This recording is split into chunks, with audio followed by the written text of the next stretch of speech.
नमस्कार जय जगन्नाथ सुजा दिवा साई ब्लॉग को आपण मानक स्वागत जनाऊँगी। आपण मैंने केमती थे मुझे भावुँ आपण मैंने बहुत भलरे थे। समस्त इच्छा थिला अंडा तरकारी खाइबापी मुझे रोषे कर चलतु देखा यार प्रस्तुत प्रणाली। मोर कि सीझा हो रही अंडाटी को टे हलदी पकईकि रखीदे तो जमी हलदी पकाइबा द्वारा अंडाटी तेल पड़े और छिटकी न थाए तो से आम कौन करवा तेल अंडाटी को पकईकि भल भाव भाजीदवा। देखिए अंडाटी भाजी सारे आमर नाली होगला तो आम कौन करवा काढ़ीदवा। तापर आलू पकाई आलूटी को टे भाजवा। आलू टे रेड आसीगला कौन कर गोटे प्लेट को काढ़ीदवा। तापर आमर कढ़ई किसी तेल नवा तापर तेल टे पियाज कटा जाइए पियाज को पकईदवा।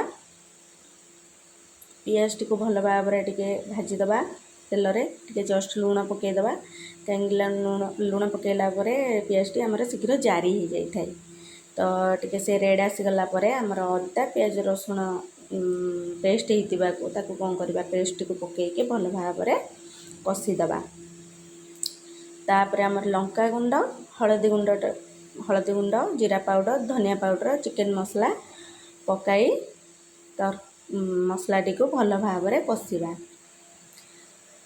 कहीं भल भाव कषा द्वारा आमर मसला गुड़ाक आमर बास्ना हो न था तो से भल भाव कषीदेला देखिए जमी टे नाली आसला आर स्वादटा कषा होगला स्वादटा टे भल आसे। तापर आमर कौन करवा ना आलू भजा जाइए आलू को पकईदवा मसला देहरे तो से मसला देहरे आलू पकई आलूटा भल भाव कषा। आलू को किछि समय कषा पर देखिए जमती आमर कढ़ई लगी न जाए तो से आम कौन करवा भल भाव बारंबार भाजी कषौवा। तापर कौन करवा टिके न लगे किछि पानी दबा। तापर कौन करवा ना ताको भल भाव कषीदवा। जेहेतु आमर आलूटे टिके कषी होगला तापर अंडा पकईदवा।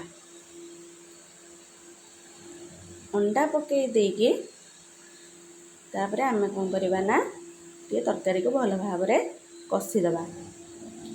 कषि सारिबा परे ताको कौन करवा ना पानी देदबा। एबे तरकारीटा को छाड़ीदबा से तार फुटब एबे आमर गरम मसला पकाई दबा एबे प्रस्तुत।